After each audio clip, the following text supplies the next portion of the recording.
আমার রব, এই রবি আমার সব, দামে দামে তন মনে তারি অনুভব। তোমার দুনিয়াতে আমি যেদিকে তাকাই, অথই নিয়ামতে ডুবে আছি সবাই। পাক পাখালির গানে শুনি তসবিহ কালো রব, তসবিহ কালো রব। আল্লাহ আমার রব, এই রবি আমার। আসসালামু আলাইকুম প্রিয় দর্শক, আপনারা যারা দেশে আছেন প্রবাসে, সবাইকে অনেক অনেক প্রীতি ও শুভেচ্ছা। শুরু হলো আপনাদের প্রশ্ন নিয়ে আপনাদের এই প্রিয় অনুষ্ঠান আপনার জিজ্ঞাসা। আপনাদের সাথে আছি আমি জয়নুল আবেদিন আজাদ। আজকেও আপনাদের প্রশ্নের জিজ্ঞাসার জবাব দিচ্ছেন বিশিষ্ট আলেম ডক্টর মোহাম্মদ সাইফুল্লাহ। আসসালামু আলাইকুম ওয়া রাহমাতুল্লাহি ওয়া বারাকাতুহু। প্রিয় দর্শক, চলুন তাহলে জিজ্ঞাসার জগতে।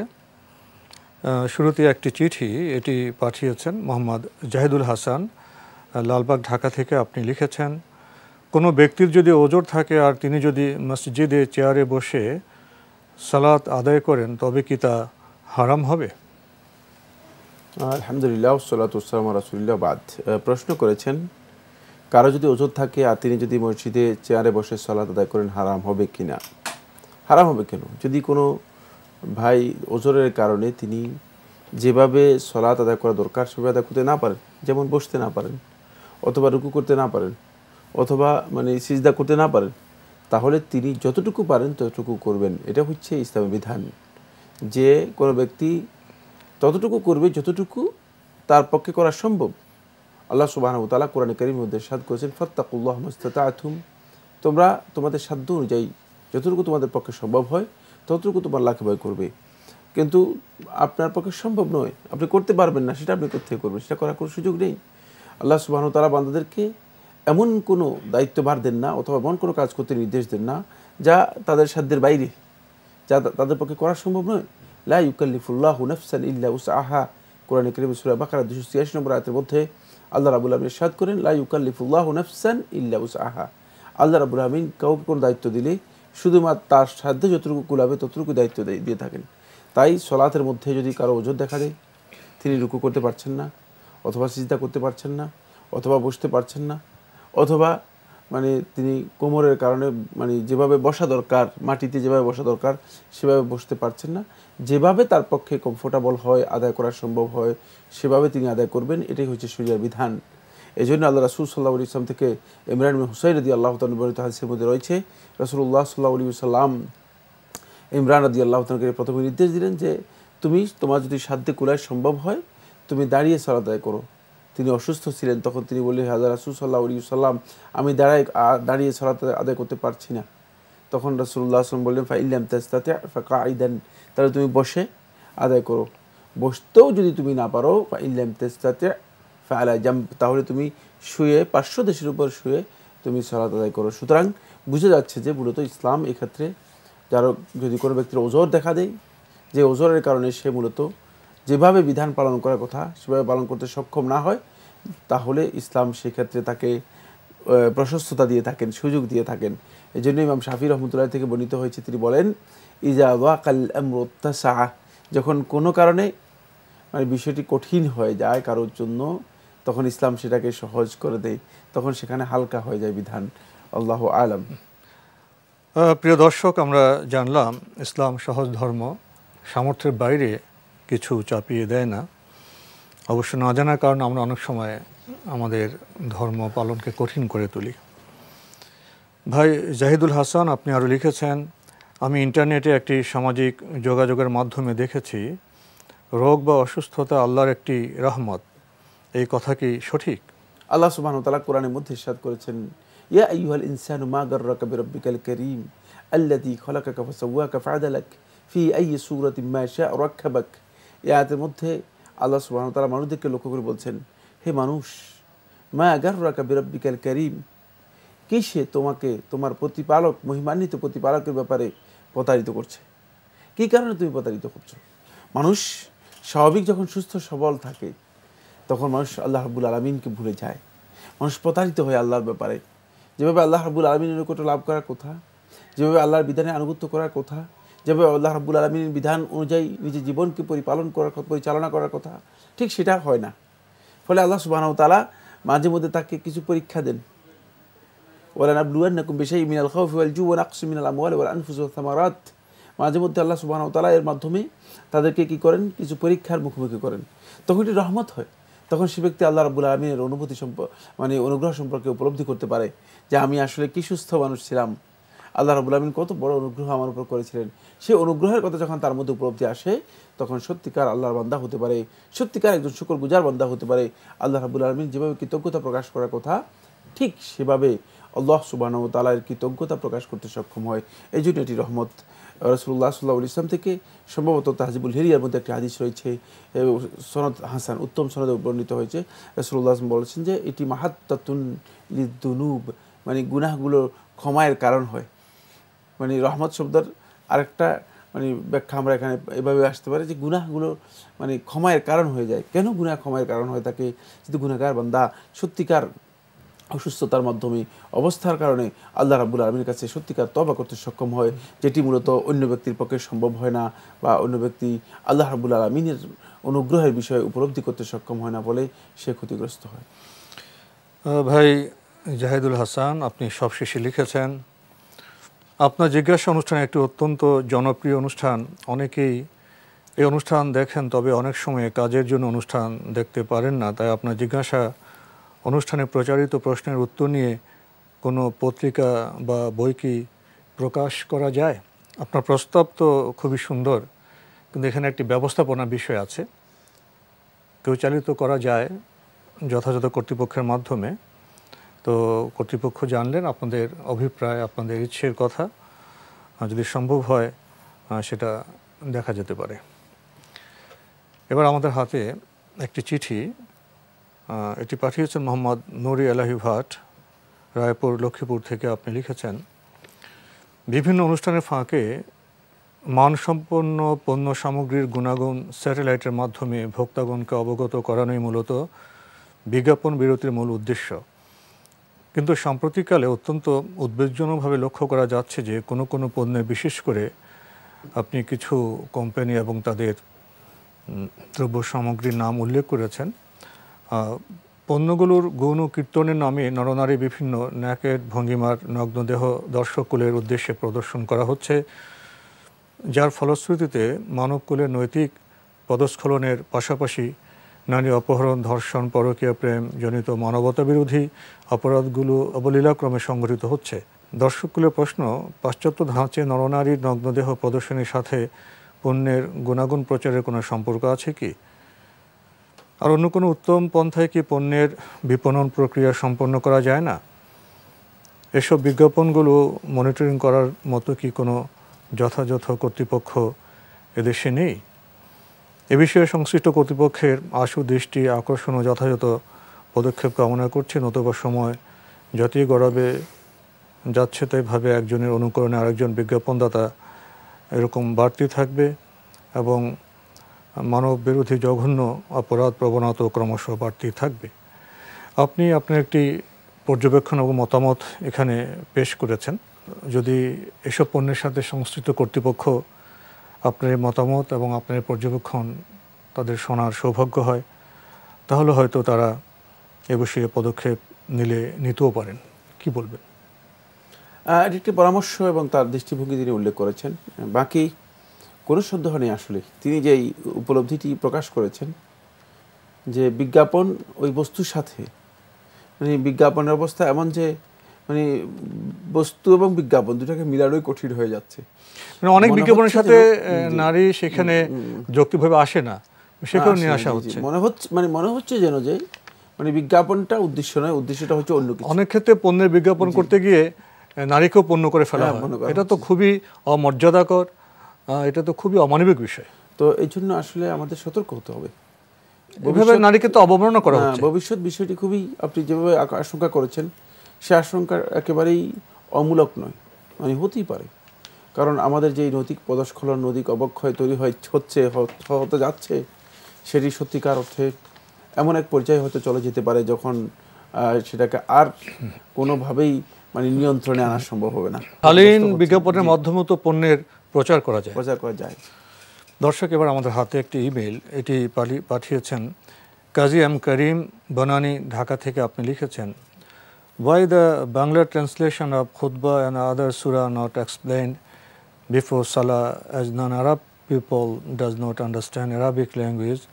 Is there any restriction in Islam? তিনি যেটা বলতে চেয়েছেন সেটা হচ্ছে অনারবদের জন্য কেন খুতবাকে বাংলায় অনুদিত করে দেওয়া যায় না, ইসলামে কি আদৌ কি ব্যাপারে কোনো রেস্ট্রিকশন আছে কি না। আপনার প্রশ্নটি আসলে খুবই যৌক্তিক। ইসলাম মূলত আল্লাহ রাব্বুল আলামিন মানুষের জন্য মানুষের স্বভাবজাত একটি ধর্ম দিয়েছেন। এর আরেকটি নাম হচ্ছে আল ফিতরাহ, ফিতরাতুল্লাহিল্লাতী ফাতারান নাস আলাইহা। এই ফিতরাতের উপর আল্লাহ সুবহানাহু ওয়া তাআলা এই মানুষগুলোকে সৃষ্টি করেছেন। সুতরাং ইসলাম একটি ফিতরাত দিন, যেই দিনের মধ্যে মূলত স্বভাবজাত সব কিছু রয়েছে। এখানে এমন কোনো বিষয় নেই যে বিষয়গুলো মানুষের উপলব্ধি, আন্দাজ, অনুমান, বিবেচনা সব কিছুর বাইরে, যে মানুষ শুধুমাত্র এখানে বোকার মতো, তোতা পাখির মতো মানে এগুলোতে অবস্থান নেবে আর সে আনুগত্য করে যাবে। ইসলাম যুক্তিসঙ্গত, ইসলামের মধ্যে যুক্তি রয়েছে। তাই আল্লাহ সুবহানাহু ওয়া তাআলা কোরআনে কারীমের মধ্যে বলছেন, ওমা আরসালনা মির রাসূলিন ইল্লা বিলিসানি কওমিহি লিয়ুবাইয়িনা লাহুম, যে আমি যত রাসূলকে প্রেরণ করেছি সমস্ত রাসূলকে আমি তার ওই যে জাতির কাছে প্রেরণ করা হয়েছে ওই জাতির ভাষায় তাদেরকে প্রেরণ করেছি, স্বজাতির ভাষাভাষী করে পাঠিয়েছেন, স্বজাতির ভাষায় প্রেরণ করা হয়েছে। কেন? কারণ উল্লেখ করে দিচ্ছেন আল্লাহ লিয়ুবাইয়িনা লাহুম, যাতে করে তিনি তাদের জন্য বয়ান করতে পারেন, বিষয়গুলোকে স্পষ্ট করে তাদের সামনে তুলে ধরতে পারেন। তো এখানে আমরা বলছিলাম আল্লাহ সুবহানাহু ওয়া তাআলা যে ইরশাদ করেছেন লিয়ুবাইয়িনা লাহুম, যাতে করে তাদের কাছে আপনি বয়ান করতে পারেন, স্পষ্ট করে বলতে পারেন আল্লাহর কথাগুলো। মূলত কোন সম্প্রদায়ের কাছে আল্লাহ রাব্বুল আলামিন এমন কোনো ওহীও দেন নাই যে ওহী তারা বুঝেন না, কারণ এটা ওহী তো বোঝাবার জন্য, উপলব্ধির জন্য, যেটা এটা আল্লাহ সুবহানাহু ওয়া তাআলা সুন্নাতের পরিপন্থী। এই সুন্নাতের মানে এই যে রীতি সিস্টেম, যে নিয়ম আল্লাহ সুবহানাহু ওয়া তাআলা তার এই বিধানের মধ্যে রেখেছেন, এই বিধানের পরিপন্থী হচ্ছে যে আপনি অনারবদের সাথে আরবিতে কথা বলবেন, আরবদের সাথে আপনি ফার্সিতে কথা বলবেন, কিছুই বুঝলো না, অনর্থক বেহুদা কাজ। তাই এই যুগের শ্রেষ্ঠ মুজতাহিদ এবং মুজাদ্দিদ শেখ মুহাম্মদ ইবনে সালেহ আল উসাইমিন রাহমাতুল্লাহ আলাইহি তিনি তার ফতোয়ার মধ্যে উল্লেখ করেছেন যে অনারবদেরকে, যারা আরবির কিছুই বুঝে না, তাদেরকে যদি কেউ আরবি ভাষায় খুতবা দিয়ে থাকে তার এই খুতবাটি হারাম হবে, জায়েজ হবে না। কারণ হলো এর মাধ্যমে সে তো কিছুই উপকৃত হলো না, তার ক্ষতি হলো, সময় নষ্ট হলো, এর মাধ্যমে তিনি সত্যিকার উপদেশ গ্রহণ করতে পারলেন না। ইবনে আব্দুল বার রাহমাতুল্লাহ আলাইহি ইস্তিআবের মধ্যে উল্লেখ করেন, তিনি বলেন যে সমস্ত এই উম্মতের সমস্ত উলামায়ে কেরামের ঐক্যমতে সাব্যস্ত হয়েছে খুতবা হচ্ছে মূলত আল মাউইযা, উপদেশ। মানে এর মাকসুদ মূলত অবজেক্টিভ হচ্ছে লোকদেরকে ইমাম সাহেব জুমার এই দিনে এমন কিছু উপদেশ দিবেন যে উপদেশগুলোর মাধ্যমে তারা আলোকিত হবে, যেগুলো নিজেদের জীবনে বাস্তবায়ন করার জন্য চেষ্টা করবে এবং এর মাধ্যমে নিজের জীবনকে তারা তৈরি করবে। কিন্তু দুঃখজনক বিষয় হচ্ছে এই আমাদের খুতবা না উপদেশ হচ্ছে, না জিকির হচ্ছে, না এর মাধ্যমে লোকেরা নিজেদের সময় এবং সব কিছুকে কাজে লাগাতে পারছে, বরং সময়ও বিনষ্ট হচ্ছে, সবই বিনষ্ট হচ্ছে। আমরা কিছু বুঝতে পারলাম না, না বোঝার কারণে। তাই যেহেতু আমরা ভাষায় বুঝতে পারিনি, তাই এই কাজটি মূলত শুদ্ধ নয়। কিছু বন্ধু মনে করেন যে খুতবা হচ্ছে জিকির, তাদের এই বক্তব্যই শুদ্ধ নয়। কারণ খুতবা যদি জিকির হতো তাহলে রাসূলুল্লাহ সাল্লাল্লাহু আলাইহি ওয়াসাল্লাম জুমার দিনে শুধু একটাই খুতবা দিতেন এবং প্রত্যেক জুমায় একটাই খুতবা হতো। যেমন আমাদের জিকিরগুলো আপনি দেখেন, যে জিকিরটি রাসূলুল্লাহ সাল্লাল্লাহু আলাইহি ওয়াসাল্লাম শিক্ষা দিয়েছেন, সুবহানাকা আল্লাহুম্মা ওয়া বিহামদিকা আশহাদু আল্লা ইলাহা ইল্লা আনতা আস্তাগফিরুকা ওয়া আতুবু ইলাইক, এটা জিকির। সুবহানাল্লাহি ওয়া বিহামদিহি সুবহানাল্লাহিল আযীম, এটা জিকির। রাদিতু বিল্লাহি রাব্বান ওয়া বিল ইসলামি দীনা ওয়া বিমুহাম্মাদিন সাল্লাল্লাহু আলাইহি ওয়াসাল্লাম নাবিয়্যা ওয়া রাসূলা, দেখেন এটা জিকির। এই যে জিকিরের শব্দগুলো কোনো পরিবর্তন কেউ করতে পারবে না। যেমনিভাবে আপনি জিকির হচ্ছে আসসালাতু আলা নবী সাল্লাল্লাহু আলাইহি ওয়াসাল্লাম, নবী সাল্লাল্লাহু আলাইহি ওয়াসাল্লামের উপর দরুদ পড়া, এটা জিকির। এর মধ্যে শব্দ পরিবর্তন আরও মানে জায়েজ নেই। তাহলে শুধুমাত্র রাসূল সাল্লাল্লাহু আলাইহি ওয়াসাল্লাম যে খুতবা দিয়েছেন সেই খুতবাই দিতে হবে, এছাড়া আর অন্য কোনো খুতবা দেওয়া জায়েজ নেই যে এই শুধু সেটাই আমাদেরকে দিতে হবে। কারণ নতুন যুগে নতুন প্রেক্ষাপটে নতুন সমস্যার সমাধান কিভাবে হবে? এই যুগে একজন লোক যিনি আসলে কোরআন হাদিস সম্পর্কে জানেন কিনা তাও ভালো জানা নেই, তিনি একটা কথা লিখে দিলেন। আমরা লক্ষ্য করে থাকি কিছু খুতবা আছে 12 চাঁদের খুতবা, কিছু আছে ফজিলতের খুতবা, কিছু আছে আহকাম খুতবা, আহকামুল খুতবা, কি জিনিস মানে অনেকগুলো খুতবা আছে যেগুলো সবগুলো লেখা হয়েছে গত শতাব্দীতে, মানে এই হিজরি গত শতাব্দীতে লেখা হয়েছে। আরবি ভাষা লিখিত খুতবার অনেক বিষয় এখন প্রাসঙ্গিক নয়, অপ্রাসঙ্গিক, এবং গত শতাব্দী লেখা হয়েছে। আর যেগুলো এর আগের যেগুলো আছে সেগুলোর মধ্যে এমনও আছে যেগুলো আজ থেকে 600 বছর আগে লেখা হয়েছে, এবং সেগুলোর মধ্যে খাকানের জন্য দোয়া করা হচ্ছে, কোথায় পৃথিবীতে নেই, কিরগিজস্তানের লোকদের জন্য দোয়া করা হচ্ছে, অথচ তিনি বাংলাদেশে আছেন, বাংলাদেশের খবর নেই। তার কারণ হচ্ছে তিনি আসলে যেহেতু তিনি আরবি বুঝেন না, যিনি খতিব কি লেখা হয়েছে তা উপলব্ধি করেন না, দেখে দেখে তিনি বইয়ের মতো পড়ছেন। তো এই জন্য বলবো আসলে এটা ভুল, এই কাজটি শুদ্ধ নয়, এই পদ্ধতি শুদ্ধ নয়। প্রসঙ্গত এখানে আরেকটি বিষয় বলেছেন যে নামাজে যে সূরা পড়া হয় তা অর্থ তো আমরা জানি না। জি জি। খুতবা বা অন্য কোনোভাবে কি নামাজের আগে সেই বিষয়টা মাতৃভাষায় বা বাংলায় বলা যায়? না, এত সহজ করার দরকার নেই। মানে মাতৃভাষায় বাংলা এগুলো ট্রান্সলেট করার প্রয়োজন নেই, এগুলো আপনাদেরকে শিখে নিতে হবে। কাজী এম করিম আপনি আরও লিখেছেন, what should be done for those ইবাদত or salah which could not be performed due to lack of hidayat during early age? রাসূলুল্লাহ সাল্লাল্লাহু আলাইহি ওয়াসাল্লাম হাদিসের মধ্যে ইরশাদ করেছেন, আত-তাইবু মিনাদ যামবি কামান লা যামবা লাহ, গুনাহ থেকে তওবাকারী ব্যক্তি হচ্ছে ওই ব্যক্তির মতো কামান লা যামবা লাহু, যার কোনো গুনাহই নেই। সুতরাং আপনি যদি সত্যিকারভাবে তওবা করতে পারেন, যেই তওবা মাবনিয়াতুন আলা নাদম, যেটি সত্যিকার অনুতপ্তের উপর, মানে নিজের মানে আন্তরিকভাবে অনুতপ্ত হওয়ার উপর যেটা নির্ভর করেছে, এরকম তওবা করে থাকেন, তাহলে দেখবেন যে আপনি আল্লাহ রাব্বুল আলামিনের কাছে ক্ষমা পেয়ে গেছেন, আল্লাহ সুবহানাহু ওয়া তাআলা ক্ষমা করে দিচ্ছেন। এবং যখন থেকে তার এই উপলব্ধি এসেছে, সত্যিকারভাবে অনুতপ্ত হয়ে তিনি নিয়মিত সলাত আদায় করবেন, এবং সলাত জামাতে আদায় করবেন, বেশি বেশি পরিমাণে নফল সলাত আদায় করবেন, চেষ্টা করবেন আল্লাহ রাব্বুল আলামিনের আনুগত্যের যে কাজগুলো আছে তার পক্ষে করা সম্ভব সেগুলো বেশি বেশি করার চেষ্টা করবেন। এখানে একটি বিষয় উল্লেখ করতে হবে, সেটি হচ্ছে এই সলাত ইচ্ছাকৃতভাবে ত্যাগ করলেও কাফের, আর যদি কেউ অলসতার সাথে সলাত ত্যাগ করে থাকে সেও কিন্তু কুফরি কাজে লিপ্ত হলো। সুতরাং এই সলাতের কোনো কাজা নেই, এই কথা শুদ্ধ নয়।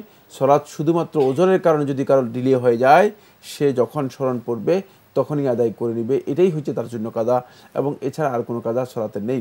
তাই এখানে তিনি সলাতের উমরি কাজা নামে কোনো কাজা করার প্রয়োজন নেই, বরং উমরি কাজা এটি ওলামায়ে কেরাম, যেহেতু হাদিস দ্বারা সাব্যস্ত হয়নি, সাহাবীদের কোনো আমলের মধ্যে পাওয়া যায়নি, অথবা সলফে সালেহিনের কোনো নির্দেশনা দেয়নি, সুতরাং এটি মুহদাস এর মধ্যে অন্তর্ভুক্ত হতে পারে, মানে নতুন আবিষ্কৃত নতুন সংযোজিত যে বিষয়গুলো আছে ইসলামের মধ্যে সেগুলোর মধ্যে অন্তর্ভুক্ত হতে পারে, যা ইসলামে গর্হিত, নিষিদ্ধ, যা করা জায়েজ নেই। তো আজকে আমাদের এখানে শেষ করতে হচ্ছে। আপনাকে অনেক ধন্যবাদ। আপনাকে অশেষ ধন্যবাদ। প্রিয় দর্শক, আমরা চমৎকার কথা জানলাম। হেদায়েতের পথে না চলার কারণে যদি আমরা কেউ আমাদের জীবনের শুরুর দিকে নামাজ না পড়ে থাকি, উপলব্ধি হলে আমরা যদি আন্তরিকভাবে তওবা করি, তাহলে মহান আল্লাহ আমাদের মাফ করতে পারেন, এবং তওবার পরবর্তী জীবনে আমরা নিয়মিত নামাজ পড়ব, এবং সম্ভব হলে আমরা বেশি বেশি নফল নামাজ পড়ব। এটাই শুদ্ধির পথ, এটাই মুক্তির পথ। চিঠি লিখুন, প্রশ্ন পাঠান আমাদের ঠিকানায়। পরিচালক আপনার জিজ্ঞাসা, এনটিভি, বিএসসি ভবন, 7ম তলা, 102 কাজী নজরুল ইসলাম এভিনিউ, কারওয়ান বাজার, ঢাকা 1215।